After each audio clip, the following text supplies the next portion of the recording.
Hello and welcome to Chairhead TV. My name is Iain McNay, and today we're going to talk about Glass Records, which was a very interesting independent label that was running between 1981 and 1989.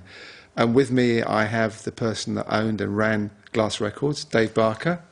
Hi Dave. Hi. And as I say, it's an interesting label because you never really had big hits, you never sold loads of records. But you had quite a lot of bands, and I just read some of them here, that were names at the time. English Subtitles, Kevin Harrison, In Embrace, Jazz Butcher, Pastels, Tempest, Jacobites, Spaceman III, Mayo Thompson. A lot of these people had influences which were later important to bands that came along afterwards. Yeah, it's true. It's interesting, isn't it? How that works. It is, yeah. I don't know how that works. Yeah. At the time you just do it and you get on with it. Yeah. But as you say later, you think, well, that was quite an important record. Yeah, it's interesting how that works. I've never understood how that works, or how getting big sales works either, for that matter. To be honest, Kind of pass sometimes it just clicks sales. and it goes, doesn't it? And Yeah. Well, Jazz Butcher did pretty well. I mean, it wasn't huge, no charts or anything, but sold about 20,000 records on him at the peak, and the Pastels probably was a little more. Well, that's good sales. But a lot of that's export, obviously, you know, and most of the other stuff wasn't anywhere near that, of course. But Spaceman III is an interesting one. Everyone was interested in them. I get lots of emails still about people writing books on Spaceman III and this, that and the other.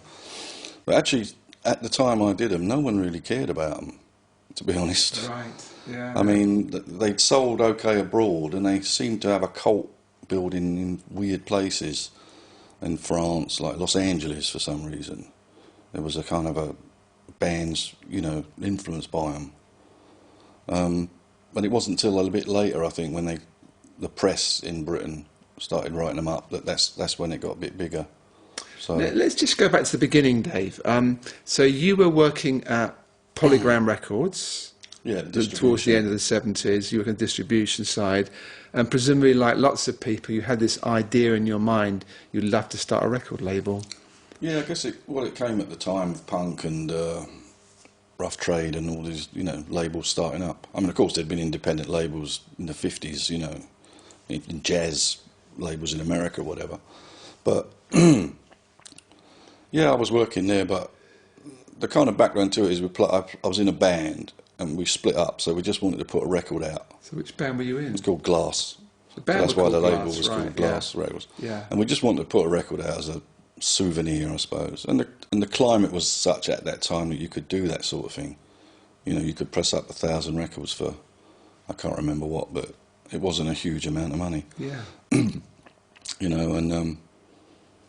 Rough Trade would buy some, or Red Rhino in York. There was a kind of beginnings of that structure, I suppose, by about then. When would that be? Well, by 81 it was there, I'm sure. Well, yeah, because Rough Trade distribution started around 78. Yeah. So, as you said, there was a distribution network that you could plug into if you had a few records you pressed up. So we made 1,000 records and sold them, and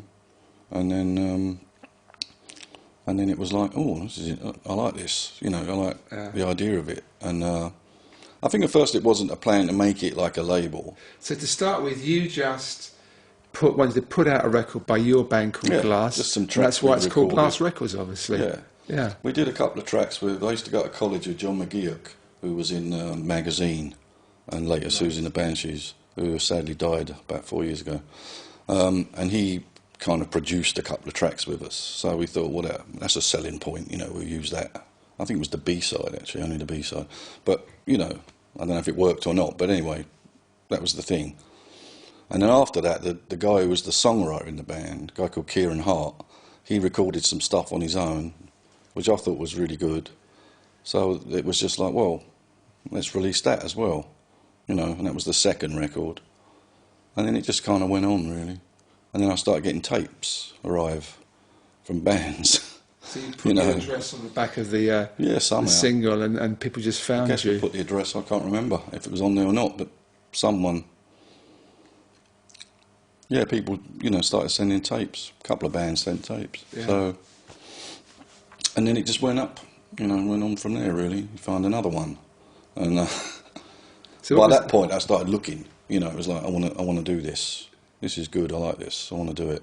So to start with, you still had your day job working at Polygram, and you was doing this as a hobby in the evenings, yeah. Oh yeah, for about 2 years, I think.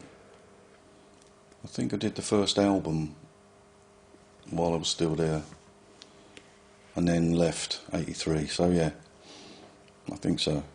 I can't remember precise dates, but yeah. So I just went from there really, and then I got a tape from this band, Religious Overdose was their name, from Northampton. And then, you know, there was another, and I went up and visited them in Northampton, and there's a couple of other bands in Northampton. And for a while I was doing stuff from there, almost, like 3 or 4 things, I think. Jazz Butcher was from Northampton. He came along a bit later. And, yeah, it was just good, you know, just started to get good.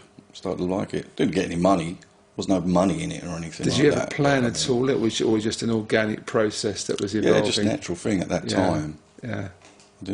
I don't think I even had an ambition as such, you know, I'd love to do this full time, and like immediately. But then, yeah, gradually. Plus the situation at Polygram, where I was working at Polygram, changed a bit. Like some new management came in, and I was moved on to a different area, which I wasn't happy about, and this, that, and the other. You know, so then you start thinking, wouldn't it be good to be your own boss, you know? And work in music as well, but more directly working in music than a distribution centre. So, and once I really got it in my head, I wanted to do it. Yeah, it was like full on, really. You know? And you were working from home to start with, were you? Yeah, in Essex. And then when we moved, me and my first wife moved into London, to Maida Vale. Still worked from the flat, and I think I probably got an office, funny enough, in Acton, at the Metro store. In about 84. Right. I think it was 84. And kind of, you know, small room, but better than working at home, really, I think. So what was the first band that really sort of sold more than your initial pressing? So to start with Glass, I guess you pressed 1,000 and sold 1,000, and that was pretty much it, was it? Yeah, actually that Religious Overdose single, the first single they did, I think we definitely repressed it. So it must have sold its first 1,000. Right. So I remember we did it a different colour label, you know, for the second pressing. I don't remember that. I don't think it sold the second 1,000, but maybe only did 500. I can't remember precisely, but that did good, you know. And that was the first one that John Peel played. I mean, that was a big thing, you know. Switch on the radio and John Peel's playing one of your records. It's quite a boost. That's a big thing. I mean, you probably remember that yourself. I mean, it's just like, that's a big moment, really. I can still remember precisely the first time John Peel played the first Cherry Red single. A friend of mine rang me up and said, "Put the radio on. We're on." That's it. I mean, it's just, I can remember that moment. Yeah, just amazing. That was over 30 years ago. Yeah, it's just great. Oh, same with me. I can remember it. I just switched on by accident. I used to listen to him anyway. Yeah. Literally, I switched it on, and it was on. Yeah. At the second I switched it on, which is spooky, really. But you know what I mean? I switched on about 10 minutes late or something, and he was playing it. And he always used to say at the end the name of the label, and to hear your name, Glass or Cherry on the radio for the first time is just fantastic, isn't it? It was great. Yeah, it was great, totally great.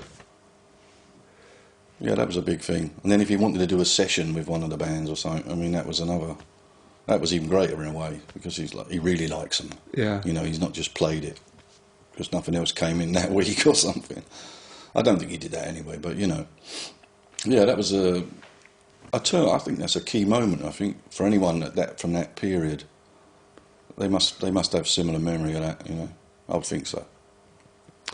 So you signed the English Subtitles, who were a bit of a name, a bit of a name in their own way. Yeah, they did a record out, and a couple of records out. Can't recall one, I think, but they were on the club circuit. You know, they were always playing, and I can't honestly remember how that came about. Probably they sent me a record or something, or tape. I don't think it was someone. You know, sometimes it's through someone that you know, but I don't recall that one. I don't remember if that was how that one worked. A couple of other ones were like that, but you know. But that did okay. That was all right. I think then we did an album with them a bit later.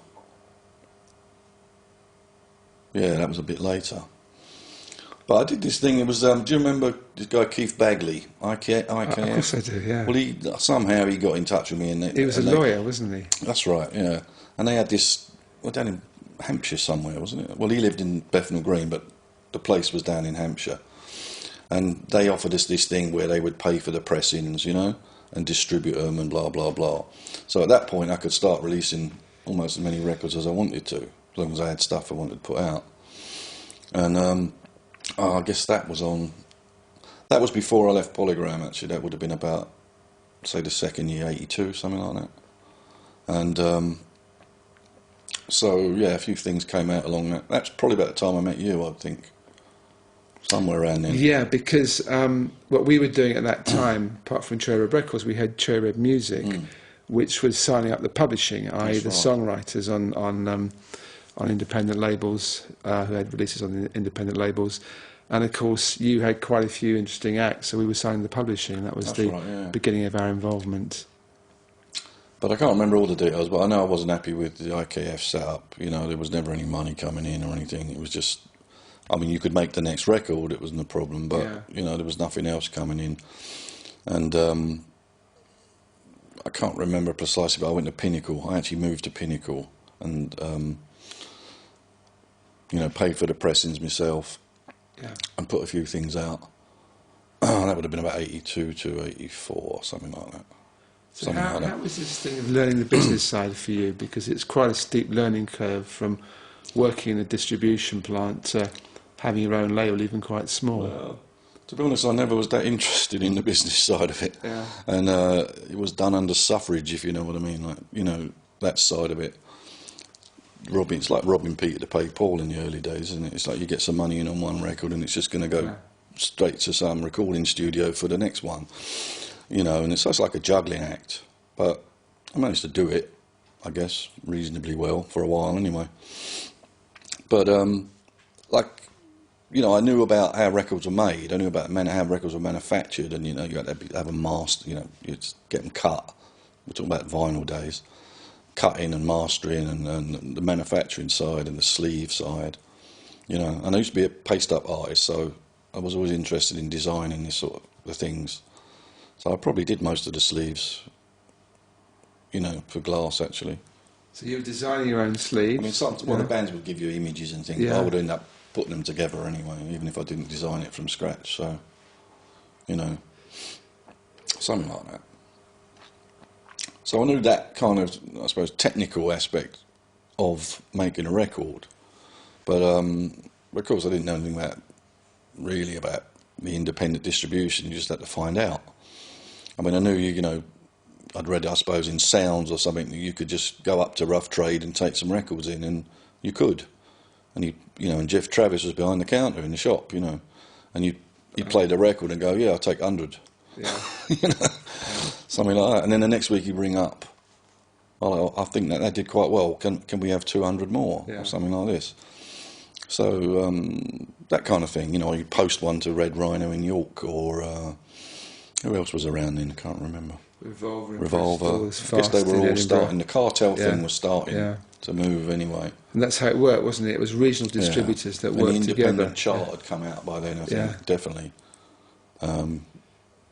Yeah, and that whole independent label boom thing that came along after punk, really.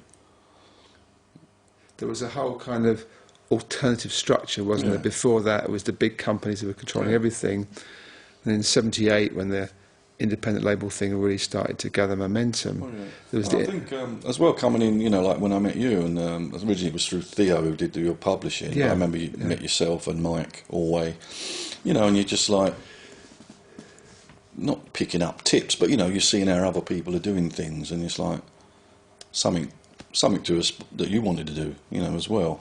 It's a learning process, isn't it? Yeah, it's gradually, you know, little things, you just pick them up as you go along, really, don't you? You just find out.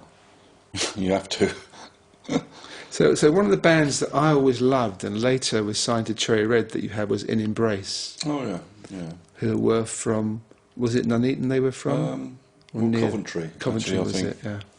Coventry, yeah.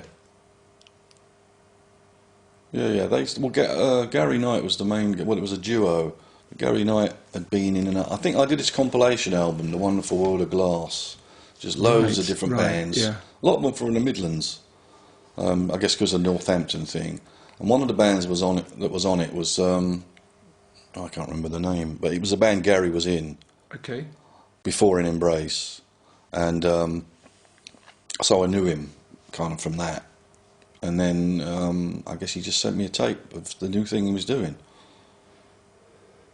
Probably. And then took it's it from a long there. time ago, isn't it? It is a long time ago. I remember all these details. Well, I mean, I know they were hugely influenced by Ilis and Gaza, Yeah. you know, and a duo as well. So they were sort of like the obvious comparisons, I suppose. Yeah.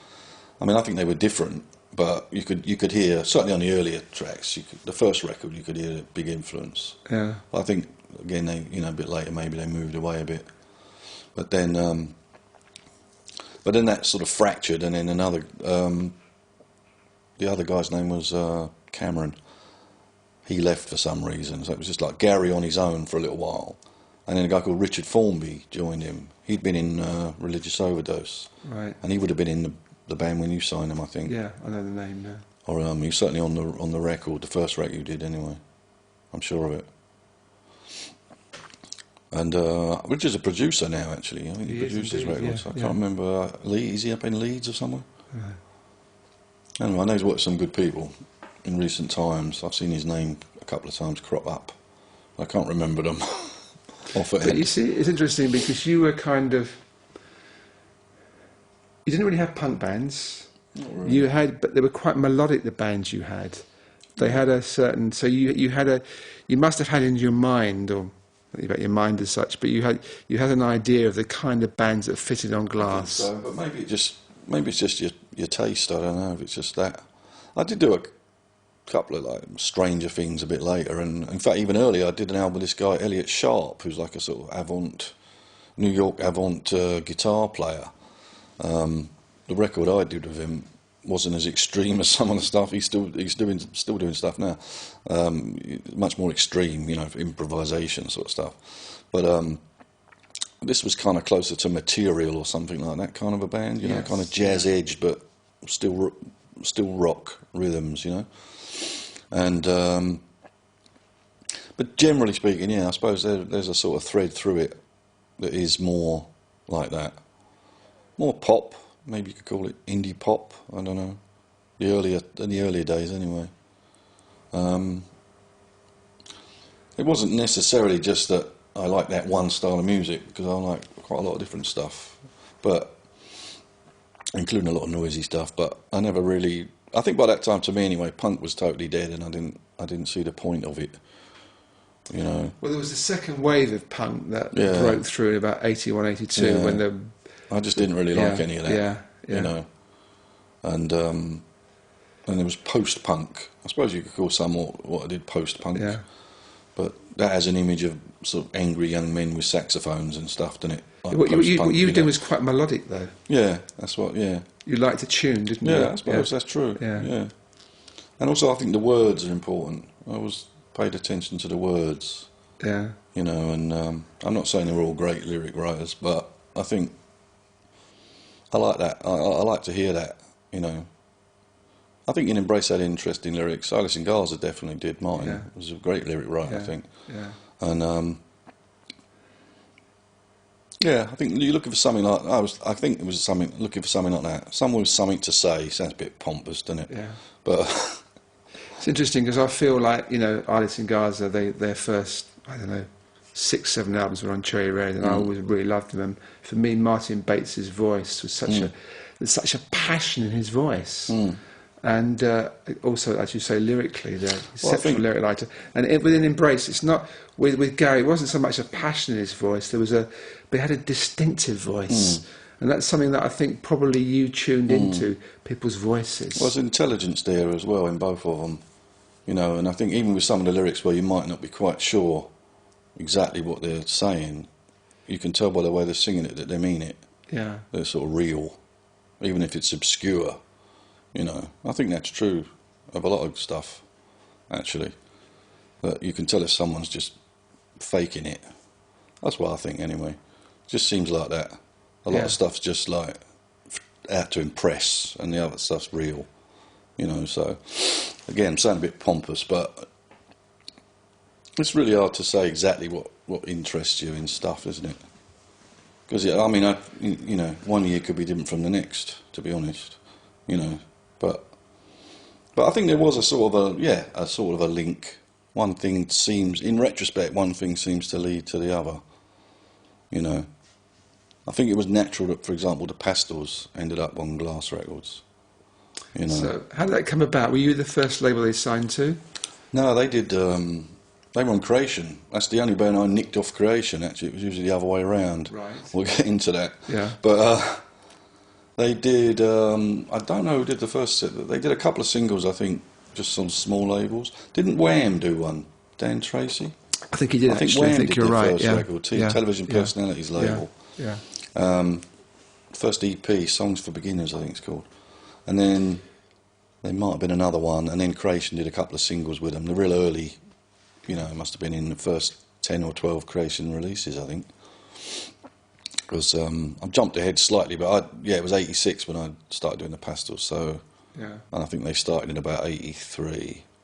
Because Stephen had a bit of a reputation for not being easy. Well, I never had a problem with Stephen. Yeah. So... No, I don't know. I can't really see where that comes from, actually. I don't know. Maybe someone just rubbed him up the wrong way, could be, or the other way around. Yeah. I don't know. So by this time, you had obviously a good name for the label, and I mean, you were able to get people that had been on Creation, which obviously was a big label. Well, I had a guy working with me, Robert Hampson, who later formed the band Loop. Actually. Right. And he worked with me as kind of assistant. I suppose, you know, I just worked just someone to work with that wasn't just, you know, me sitting in a room on my own all day long. And you know, he had some good input, and I think the Pastels. Well, I know the Pastels definitely came through him because he knew them. And this is what I was saying earlier, where you make connections, and sometimes it works that way. He knew them. I think he was a big fan. He went and see them a lot, you know, and that came back through him. And I was even talking to the Shop Assistants at the time, which was another band that was on 53rd and 3rd up in Glasgow. Yeah. But they signed Jeff Travis started a new label, Blue Guitar. Do you remember that? I think they signed them to that. Yeah. Who did you go for? Oh, Chrysalis. Yeah. So, but so yeah, that was like through Robert really, or Josh was his name at the time. You know, Robert's his real name, but Josh's nickname. And the Jazz Butcher was quite an important signing for you too, wasn't it? Well, Pat Fish was. He was in a band called the Tonics that were on this compilation album, The Wonderful World of Glass. They were from Oxford. I think they must have been English Subtitles friends or something, because the Subtitles, although they lived in London, were from Oxford originally. Right. And they played. I know I saw them play with English Subtitles in Hammersmith somewhere. That club, you know, used to be down in the basement. A Clubfoot, was it? Was Clubfoot was the Clarendon. Clarendon. That was a psychobilly. The Clubfoot was the psychobilly night. Yeah, and so we did the track on that album, and I don't think I ever talked to that band as a band to, you know, like sign, but somehow or other they split up, and Pat just sent me these like crazy tapes, just recorded on a cassette player at home, with kind of overdubbed somehow. I don't know. By putting bits of paper over the tape beds, I think. And I just thought they were great, you know, the songs were really good. Some of them were really funny, very witty. Some of them were just like really good rock songs, really rock and roll songs, you know. So it just sort of went from there, and it started out as a sort of duo, you know, like again, kind of acoustic thing, and gradually built it into a band, you know. And we just play pubs or something, you know, like Black Lion in Northampton was always the gig up there. Right. And so we made an album, because he had such a lot of songs. I thought, well, we'll make an album. Why make a single? Let's make an album of them. And recorded in like 2 days or something, I must say, you know, for like next to nothing. And, you know, it didn't do great or anything. It wasn't like, you know, to be honest, no one cared. So the British press never cared about him anyway. But we just kept going, and then he came up with this song called Southern Mark Smith, which I thought was a classic. You know, it was a classic track. Great and name as well. Yeah. you know, the whole song, he's a southern. I don't even know what it's about, but it's about someone who's a Southern Mark Smith, Yeah. as opposed to a Northern one, Yeah. and or the real one. Yeah. And at this roughly this point, actually, we recorded that with Kevin Askins, who's the drummer from Bauhaus, played on that. It was again the Northampton thing, you know, and he knew Patrick. And after Bauhaus split, David J, who's Kevin's brother, wanted to join the band. There was a loose end. He did a solo record for Beggar's Banquet, and he wanted to join the band. So he wasn't on that record, but he was on the next one. And I remember they played at the living room, Alan McGee's living room, and Mark Smith and Bricks came down to the gig. You know, it was the first time we'd met them. And Alan said, "Shall I let him in?" You know, I said, "Well, has he got no money or something?" "I'll go on, all right, let him in." And after the gig, he came up and said, "Oh, I thought it was great, really liked the band, and do you want to do some gigs with us?" So they did some, you know, a few shows with The Fall, actually, around that time. So, no, it was interesting. But the next record was called A Scandal in Bohemia, the second album. And that one, I mean, in indie terms, I must say, not in like chart terms, but in indie terms, that really sort of took off. You know, we pressed the first couple of thousand maybe, or something, thousand. And it was just like continually being repressed, you know, every couple of weeks.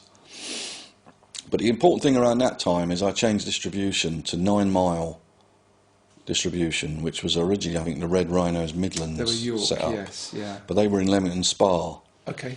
And they offered me like a full, you know, P&D deal. Yeah. And I must say that, you know, that was the best time for me, I think, in that aspect of doing it. Because they were really good people. I mean, really, well, we've become friends, really. I'm still friends with Robin Early today. He works in Burbank now for Rhino. But they were really supportive, you know. Really, really... I mean, maybe at that time I was one of their better-known labels, you know, a higher profile one, perhaps. So, but nevertheless, they were really, really supportive and helped me financially, you know, advance stuff. And the sales went up. I mean, they sold more records, right, you know, than Pinnacle had. Simple as that, really. Now, whether that would have happened anyway, I don't. It's hard to say, but I think they worked the records harder as a distributor. So tell me about Spaceman III. How did that come about? Well, they came along. That came through Pat, through the Jazz Butcher. Pat Fish, yeah. I think he gave me a tape. I'm sure he gave me a tape because they played a gig somewhere up in Rugby, where they're from, and they were on, you know, on the bill, something like that. And he gave me this tape, and I thought it was a bit derivative, you know, but there was something about it, you know, like they nicked a few riffs from a couple of things here and there, but I think there were 2 or 3 cover versions anyway, like Stooges' song and 13th Floor Elevators song. But I just thought, I don't know, it's hard to say really. I just thought there was something about them. They had the whole thing down, you know, they had all the light show. It was retro, but at the same time, you know, they were like 19-year-old or something, and they really had a like vision of what they wanted to do.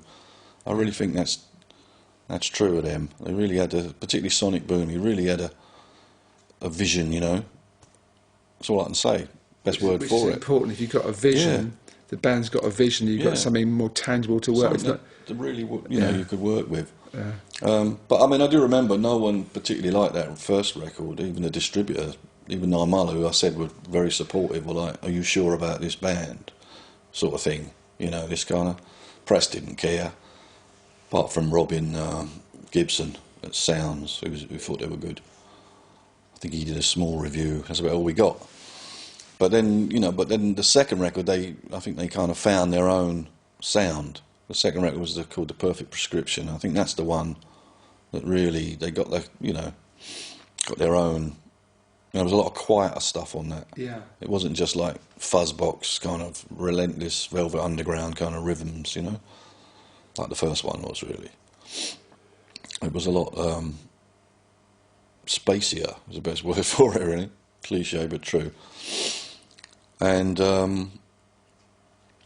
Yeah, it just sort of built up. It's another one of those bands that we didn't get a lot of press really till after all that, and yet you'd always be repressing the record. I mean, it didn't sell like, I don't think it even sold 5,000, but there were always orders coming in. Yes, yeah. So. And little pockets of like France for some reason. And I'd never sold any records in France. Sold them in Germany or Holland, but France. But for some reason they sold some records in France and Spain. It's interesting how the word spreads, isn't it? As you said, you've got very little actual publicity, radio play, press, etc.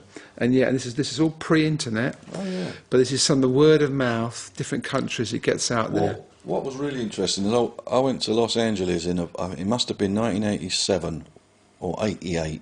It was just about when that second record come out, or roundabout. And there was a record shop on Melrose called Vinyl Fetish, and they got like these signs up, bass player needed for band, And I remember to this day, a bass player and drummer needed for Spaceman III influence band. Phone, blah, blah, blah, wherever it was, Long Beach or something. And this is like 6,000 miles from home, no one cares about this band back home. And there's already a band trying to, want to sound like them in Los Angeles. Yeah. I thought, well, there's something going on with this, Yeah. And, and years later I met Dean Wareham from Galaxy 500, and he's like, tell me about Spacemen III. Yeah. Tell me everything. I think he's gone on record several times that was a big influence on them, made him want to start a band. So I think they just became one of those bands. You can't predict that. It just happens, doesn't it? It does. There's a process that happens, and as you say, other times you think you're doing well in terms of publicity and getting the radio play, and then it doesn't sell. Nothing happens. So Red Crayola. Well, that's Mayo Thompson. Yeah. So you did I think a solo album, and also well, the solo album was a reissued. It was this very rare late '69 or something album. Came out on Texas Revolution label, and we had to master it from an original record because he didn't have the tapes or anything. Right. But he had some shrink wrapped original copies, and that was good. That was really good, like kind of acoustic record, really. Not as psychedelic as the earlier Red Crayola. So I did that, and then he had he still had the Red Crayola going. He had a British version of it, which was when he was living here. And he just wanted to he made a new record. So said, you want to do it? So all right. And I think that was actually a really good album. It was re-released on Drag City in the States, I think, a couple of years back on CD. But yeah, he's always an interesting character, I think I first contacted him it might have been through the Pastels. There was some talk of him producing them, because if you remember, he produced a lot of stuff with Rough Trade. Absolutely. At that time, and a kind of house producer, or him and Jeff together. Yeah. And that didn't work out, but then I got to know him, and he was working at Rough Trade as well, so I used to bump into him, I think, when I went down there. And it just went from there, really. He was ever such a nice fella. So, and then the days of glass came to an end when the whole Rough Trade empire collapsed, and presumably owed you lots of money. Well, it wasn't that much, but it was more.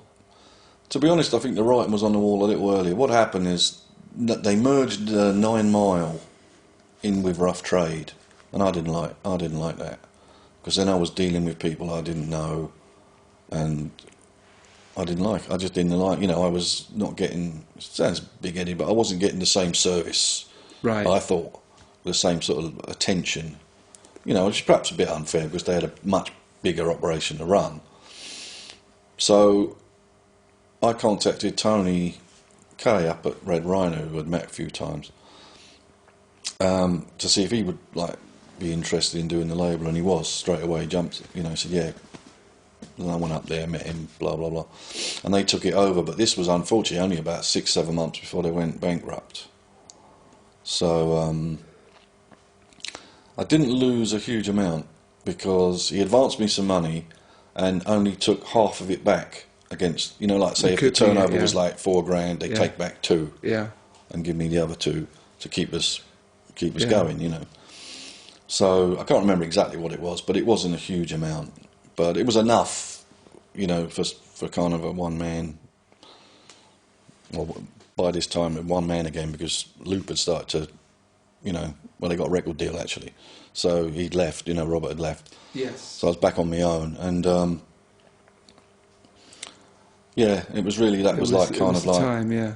My heart went out of it a bit. I moved the stuff over to Pinnacle, but I just didn't have a relationship with Pinnacle that was anywhere near as good.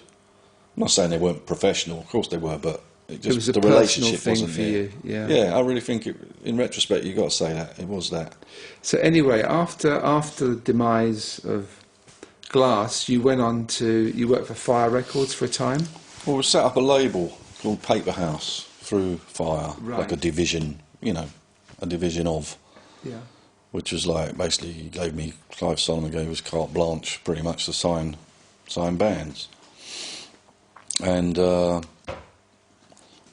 there's one band actually that was on Glass in the last year of Glass called the Walking Seeds from Liverpool. I think they were a great band. I think that's one of the best records I ever put out on Glass actually. But I took them with me. You know, we'd already made the next record. It was produced by Kramer in New York. Shimmy Disc, you know that, the label? I mean, he records in like 2 days for like $1,000 or something, you know. And the deal was then he puts it out on Shimmy Disc, you know, and that's part of his deal. But anyway, so I bought that band and we did that record. And I think literally the second or third band I found, again, it's just through Stephen Pastel, was Teenage Fan Club. Right. Norman from Teenage Fan Club, I think, played bass with the Pastels on a tour during the Glass time, though I'd never met him. I think they went to Germany for a week or something, and the bass player couldn't get time off work or something, you know, because they were always like part-time band, really. You know, in the best sense of that, not, you know, I don't think they bought into the whole thing of it, you know. They wanted to do other things and make music, not just make music. But anyway, that one went pretty well, like straight away. This was a band that, I mean, other people were interested in. This wasn't like some great discovery out of the blue. Other people were interested in them, but not anyone serious, I don't think. There was a label, I can't remember the name of it. But they just, the press just jumped on them straight away. That was they a had case a very where up energy somehow, didn't they? Were, again, melodic. Yeah, oh, totally. Yeah. I mean, the first record was definitely Dinosaur Jr., Sonic Youth influence, but with pop tunes. Yeah. You know, I mean, well, Dinosaur had some good tunes too, but yeah, but it was like, you know, that it was just that right time, I think, for the sort of dirty guitar with like the harmonies, the vocal harmonies and stuff come back. You know, the kind of stuff that 3 or 4 years later started getting into the charts for real, sort of thing. Yeah. But a bit cleaner, you know. And but that went straight away. It was really interesting in looking at that. That one went straight away. We got the front cover of Sounds, just like after about one live review or something, you know, something crazy. And and that was just a one-off record. It was a one-off. You know, that was a 50-50, I think, one-off deal, licensed direct from the group, because they were smart, you know. They knew they could get something else. Yes, and I think I was the first to say, great, you know, do it if you could get it, you know. And but it's funny actually, because I remember they did a tour with this. They were asked to open some dates for the Soup Dragons, who had a big hit at the time with "I'm Free." Remember that Rolling Stones cover? Yeah. And funny enough, Juliette Howes was working at Fire, who I knew when she worked for you. Yes. And we went down to see them in Bristol. And I remember her saying, like, the crowd were going crazy for Teenage Fan Club, and I remember her saying, this is really, it's like weird, you know, this is the first time I've seen this with, like, a band we've worked on, well, on the first record's only just come out, you know. And you could see it, the audience liked them straight away, even if they hadn't heard them till that moment. Yeah. It's funny how that can happen with a band. Yeah, well... And that was repeated, like, on all the shows. Yeah. And then they played the Forum in London, and there was a stage invasion during their set because the bouncers didn't bother standing down the front for the support group. Yeah. You know, that was their instruction apparently. Yeah. And yeah, it's just, you know, A stage sort of invasion glorious for a support times, band really. is Yeah, unusual. just Yeah. jumping Yeah. on, you know, Yeah. Yeah. dancing, kissing them, you know, kind of weird. But at the same time, you could see something was happening. Yeah. You know, they'd been in the papers, but I've had bands in the papers dozens of times and never seen that kind of reaction. It just connected with people somehow. Timing was right, I think. They had the right sound, you know. And So anyway, yeah. So and you stayed at Paper House through Fire. How long was that? Well, it wasn't that long in retrospect, really. 1992. Well, 2 years and a couple of months. Okay. Then you moved to Creation Records. Yeah. And what stage were Creation at that time? Well, this was just before the Sony deal happened. First time Sony got involved. Yeah. Yeah. Well, actually, I think. Well, I was offered to go there in February '92, and I didn't actually start there till about like May, because I wanted to finish a couple of things off on Paper House. I think it was, I can't remember who it was, Captain America, who later they had to change their name to Eugenius. Yeah, because I did them on Paper House, and they were on the Nirvana tour, actually the end of '91, so it was kind of, you know, it was looking good for them at that time. Anyway, I wanted to finish that album up and blah blah blah, so I started there in about May or June, and I think it must have been July when the Sony thing. It was really quite soon. So what, when the what Sony thing stage were they came at? Had they signed Oasis at that time? No, No. not yet. So they had Primal Screen. Biggest band would have been Primal Scream Yeah. and Sugar, Bob Mould's Right, band. of course, yeah, Just yeah. when I started that, Yeah. I think that record just came out because I was working with Sugar. And you were you were A&R. That was the A&R. Yeah, the Creation. Yeah. Creation. I worked with Bob Mould on that That record. was I think quite, that had come out just before I got there. I think. that was quite a number to get, because Creation, although they hadn't broken huge with Oasis, that it was that they were still a very highly regarded independent label. I mean, they had hits with Primal Scream and Ride. I don't think Ride had a top 10 single, but certainly they had a gold album, gold disc for their first album or second album. And they also did Sonetti End, even though it was on Heavenly. For some reason, Creation marketed it. Right. Like it all went through Creation, Yeah. but the other Heavenly stuff, I think Jeff had a deal with CBS, didn't he, or something? Sony? Someone else, anyway. Right, but yeah. Sonetti End went through Creation for some reason, and they had a couple of hits. So there was that mixture of actual hit records. So what was it like, though, working at Creation in that environment? Yeah, it was great. It was great. It's It been was very like- it was stimulating, exciting. Yeah, a it was lot exciting. going on. And Well, I mean, some days were boring, of course, you know, nothing happening, but yeah, it was exciting, definitely. You know, and I mean, I think they had some very, very, very good groups at that time. A couple of them fell by the wayside. Swerve Driver being one, and I can't remember, but there was a couple of bands that they certainly put a lot into them, but they just didn't click. It just didn't click, you know.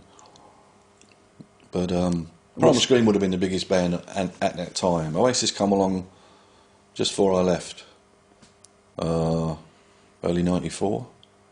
so which bands did you actually sign when you were at Creation?